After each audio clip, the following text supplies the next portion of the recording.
Hey everyone, before I go further in talking about how to pray effectively, I need to share 3 things that are critical in how we look at God and how we consider our relationship with God. The first thing is that God is good. God is good all the time, for everyone, with everyone. We just have to realize that God is truly, truly good. And he gets blamed so many times for things that happen, bad things that happen, that it suddenly becomes God's fault. And I can understand why people say that, because God has the power to stop things or to do things or to, help or to not help. But if we just look at just the overall theme that God is good, and that's kind of through the lens that we look at and that how we understand things and how we see things coming into our life, we will have a much better relationship with him, that God is good, right? The second thing is that he sets laws or rules, if you will, or boundaries. I prefer to call them boundaries in place for our good. And again, we can look at that like, oh, God is keeping me from this. God won't let me do this. I can't live in this type of freedom because, God says it's wrong, or that, people who follow God or Jesus say that it's wrong. But the thing is that he understands far more and far deeper than what we do as to what is good for humans and what is not. And we just have to choose to trust him in that. We don't always have to like it and be like, this is so great, this is so easy. It just is. Okay, it's like if you are married and you said, I'm going to be monogamous with this person for the rest of my life. It may not be perfectly simple to do that, right? There can be temptations and there can be moments and things that can try to pull you away from that person. But if you say, I know for the good of this marriage, I'm going to stay faithful. Very similar to your relationship with God. If you just say, I'm going to adhere to the boundaries that he has placed for me, and that will help my relationship with God. That way I can hear him more clearly. I can go to him more easily. I don't have these things in between our relationship that are going to keep us apart. He does that for our good. The third thing is that he looks at our circumstances, our lives, the world in a big picture. He looks at one thing that could affect many and to bring the greatest good to the most people at the perfect time in just the right way. And so, not that he doesn't answer little specific prayers and little specific things, or that he's not in tune with absolutely everything in our life, because he is. But sometimes we just have to realize that he may be maybe not answering a prayer at a certain moment because the timing will be perfect later in our life, or for the good of someone else along with the good of us. And so the one example, and again, I'll try to keep these videos short just for people if they want to listen, that there's just time in a day to just do a quick video.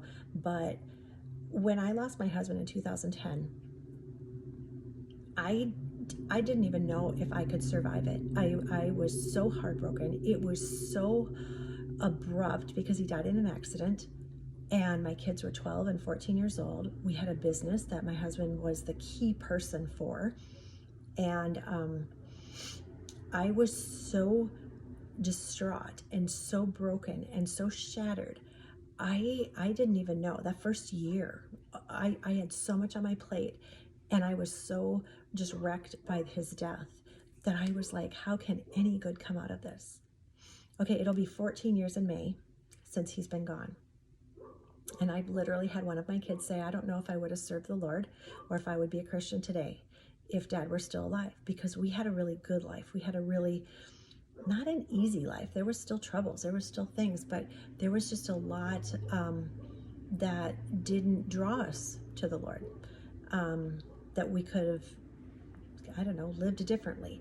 And one of my kids specifically said that, I know that Dad's death brought me closer to Jesus. My son is married to someone from here. I live in Kansas. We lived in Minnesota for how many years? And I wonder, would they have met had we not moved here? And he has a wonderful wife, and he has a family now. And for myself, the healing that I had to, because I was so broken and shattered, the healing that I had to pursue and just to hang on to, literally, I would just go, please don't let me die of a broken heart, God. Just please let me wake up tomorrow for my kids. I just have to be here for my kids. I can't orphan them. It was that extreme. And I'm really not exaggerating. It was that hard. And for me to go from that type of a prayer to now, and it hasn't taken 14 years to get there, but it took a long time. It took the first 5 years were just a lot, and every year got better. Every year I got stronger. Every year I released more of the grief, and I stepped more into a more whole picture of myself, I guess, if that makes sense. But it took probably 12 years before I really felt like, oh, okay, I'm getting more settled. I feel like I'm where I belong. I feel like I'm living the life in the place that I need to be. And I know what God's calling me to do. And I know the things that I need to walk into, for with my relationship with God, and how to be a good mom and a grandma, and just so many different facets of my life. And there weren't answers for a very, very long time. And had my husband lived, we could have had a great life. I'm not saying that we wouldn't have. But the things that I had to go after and really fight for in healing, and just within myself, it happened because of his death. I went further in healing areas of my life than I just don't know if I would have done that. And again, that is in some ways speculation of just wondering, what would it have been like if he would have lived, and nobody ever wants anything. We would never go back and say, oh, we're so glad that he's gone. It's not that. He's missed every day. We still love him, and we still look forward to seeing him again in heaven. But I'm just saying, the worst thing that could have ever happened to me happened, and I can stand on this side of it today, that for several years now, I have been doing better and better and better, and my life is richer, and it's more full, and it's just so much deeper, and I have relationships that I would never have had, and I've had opportunities that I would never have had, and people that I've been able to minister to and pray for and just be there for in times of great difficulty, especially with people who have lost loved ones. I've been able to be there to help. And to me, I'm like, that is a real privilege for me. I don't take that for granted, and I know that I wouldn't have had that and wouldn't have been able to be that helpful had I not gone through what I went through.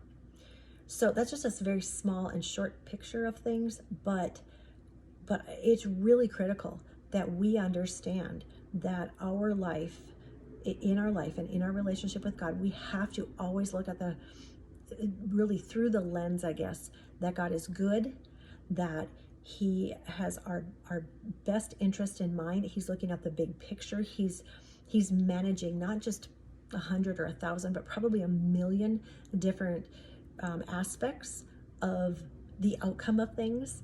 And he's choosing the best way. And also that we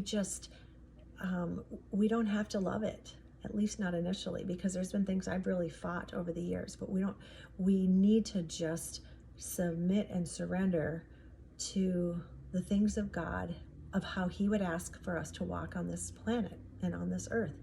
And it isn't easy. I feel like to do videos, this is not what I would ever think I could do or should do, or anybody would even want to listen to. And there are people that are not going to want to listen to it, and that's okay. But I don't like persecution, and I don't like critics, but I can tell you what, if you get on a video or you do something public, you're going to have a critic. That just is flat out how the world works. And so I just have to go, God, I just trust you. You called me to do this. I don't know why. I don't know who's supposed to listen to this, but you've called me to it, and I'm just going to do it. I'm not going to worry about what any human being says. I'm far more worried about what God says. So if God says do it, then do it. So I'll come on again and I'll talk more about prayer, but I just will continue to probably just weave in my experiences and my thoughts on things, because this is meant to help people not just learn how to pray, not just learn how to increase their relationship with God, but also just start walking out what God has called for them to do. And there's something in this. I don't know who it's meant for, but it's something. And so I would just encourage you, just just keep with me. And and it says where you one can send 1,000 to flight, two can send 10,000 to flight. So if you come together in agreement in prayer with more than one person, one can do a lot. Okay, my prayer can do a lot, but two agreeing in prayer, that can do like way more. So I'm looking at this like we're doing this together. So bless you all. Thank you for listening. I'm sorry this got longer than I thought, but I'll be back again.